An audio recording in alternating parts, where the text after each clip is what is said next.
सिंहासन गता नित्यम पद्माश्रित करद्वया शुभदास्तु सदा देवी स्कंद माता यशस्विनी। जय माता दी। जय श्री राधे कृष्ण। आप सभी का हमारे YouTube चैनल पे बहुत बहुत स्वागत है। आइए आज चैत्र नवरात्रि के 5वें दिन सुनते हैं स्कंद माता की कथा। नवरात्रि के 5वें दिन स्कंद माता का पूजन किया जाता है। माता अपने भक्तों की सभी इच्छाओं को पूर्ण करने वाली है। जो भी सच्ची श्रद्धा के साथ चैत्र नवरात्रि में स्कंद माता का पूजन करते हैं, शास्त्रों के अनुसार उनकी कृपा से मूढ़ व्यक्ति भी ज्ञानी हो जाता है। पहाड़ों पर रहकर सांसारिक जीवों में नव चेतना का निर्माण करने वाली देवी स्कंद माता स्कंद कुमार कार्तिकेय की माता के कारण इन्हें स्कंद माता नाम से जाना जाता है। इनकी उपासना से भक्त की सभी इच्छाएं पूरी हो जाती है। भक्त को मोक्ष की प्राप्ति होती है। जिन्हें संतान का योग नहीं होता, उन्हें भी अगर माता की कृपा हो तो उन्हें भी स्कंद माता की कृपा से संतान की प्राप्ति हो जाती है। माता अपने भक्तों की सभी इच्छाओं को पूर्ण करने वाली है। सूर्य मंडल की अधिष्ठात्री देवी होने के कारण इनका उपासक अलौकिक तेज और कांतिमय हो जाता है। अतः मन को एकाग्र रखकर और पवित्र रहकर इन देवी की आराधना करने वाले साधक या भक्त को भवसागर पार करने में कठिनाई कभी नहीं आती। इनकी पूजा से मोक्ष मार्ग अपने आप ही सुलभ हो जाते हैं। स्कंद माता विद्वानों और सेवकों को जन्म देने वाली शक्ति यानी चेतना का निर्माण करने वाली है। इसलिए स्कंद माता का चैत्र नवरात्रि के 5वें दिन पूरे विधि विधान के साथ पूजन करना चाहिए। इस बार चैत्र नवरात्रि के दौरान माता को प्रसन्न करने के लिए चैत्र नवरात्रि के 5वें दिन स्कंद माता का पूरे विधि विधान के साथ पूजन करना चाहिए। सबसे पहले तो किसी भी प्रकार के व्रत में या पूजन में भगवान गणेश का पूजन किया जाता है तो सबसे पहले भगवान गणेश का स्मरण करना चाहिए। भगवान गणेश का पूजन करना चाहिए, क्योंकि भगवान गणेश विघ्नहर्ता है। किसी भी शुभ कार्य या मांगलिक कार्यों में सबसे पहले भगवान गणेश का ही पूजन किया जाता है, तो भगवान गणेश का पूजन करना चाहिए। उसके बाद फिर कलशाधिष्ठात्री देवता का पूजन करना चाहिए। उसमें वरुण आदि का ध्यान करना चाहिए। इसके बाद फिर दिन में पूजन होने पर सूर्यादि पंच देवता का पूजन करना चाहिए और रात्रि में पूजन होने पर गणपति आदि पंच देवता का पूजन करना चाहिए।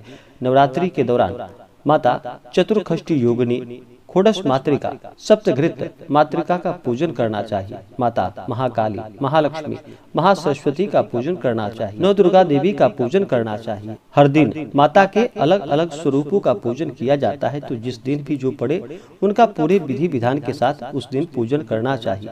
चैत्र नवरात्रि में माता के 9 स्वरूपों का पूजन किया जाता है, जैसे प्रथमम शैलपुत्री च, द्वितीयम ब्रह्मचारिणी, तृतीयम चंद्र घंटेति कुष्मांडेति, चतुर्थकम पंचमम स्कंद मातेति, षष्ठम कात्यायनीति च, सप्तमम कालरात्रीति, महागौरीति चाष्टमम, नवमम सिद्धिदात्री च, नव दुर्गा प्रकृतिता। इन 9 देवी का पूरे विधि विधान के साथ नवरात्रि के दौरान पूजन करना चाहिए। इससे माता अति प्रसन्न होती हैं और अपने भक्तों को मनोवांछित फल को प्रदान करती हैं। माता को प्रसन्न करने के लिए इस दिन इनका जल से अभिषेक करना चाहिए।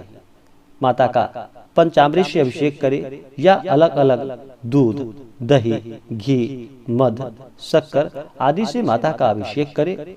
फिर इनके ऊपर शुद्ध गंगाजल इन्हें अर्पित करे। शुद्ध गंगाजल से इनका अभिषेक करे। माता को वस्त्र अर्पित करे। उसके बाद फिर माता को समस्त श्रृंगार की वस्तुएं अर्पित करनी चाहिए। सौभाग्य पेटिका आदि माता को चढ़ानी चाहिए। सिंदूर चढ़ानी चाहिए। फिर अक्षत, चंदन, पुष्पों की माला माता को अर्पित करनी चाहिए।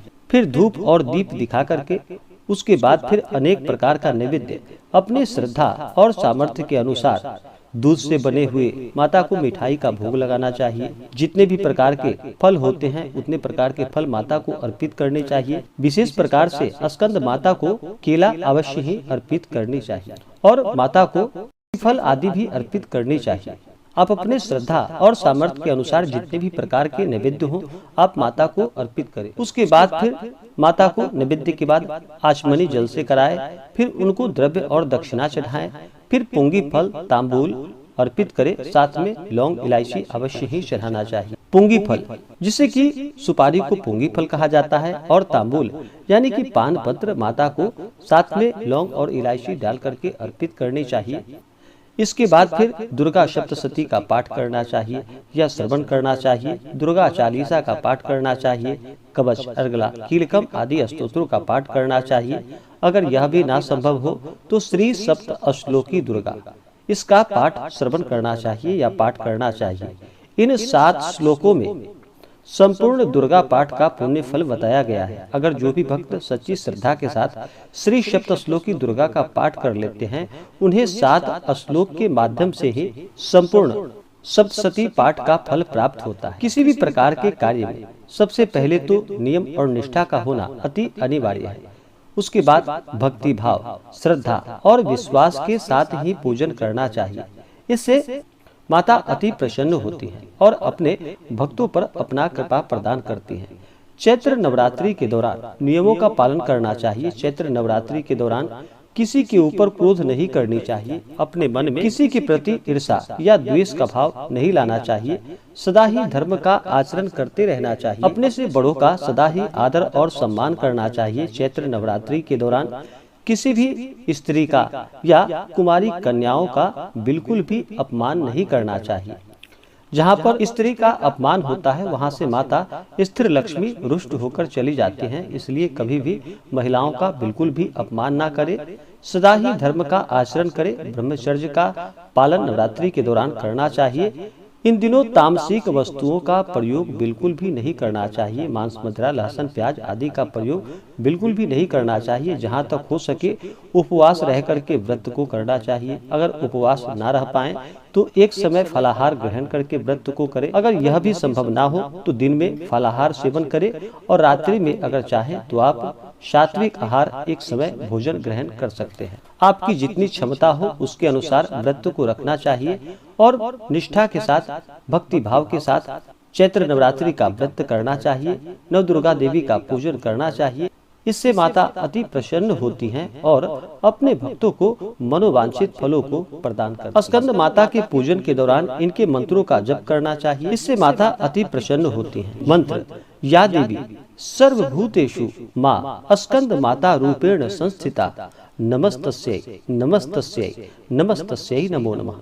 इन मंत्रों का जप करना चाहिए। या श्री दुर्गा दिव्ये नमः, ओम ऐं ह्रीं क्लीं चामुंडाई विच्चे, इन मंत्रों का जप करना चाहिए।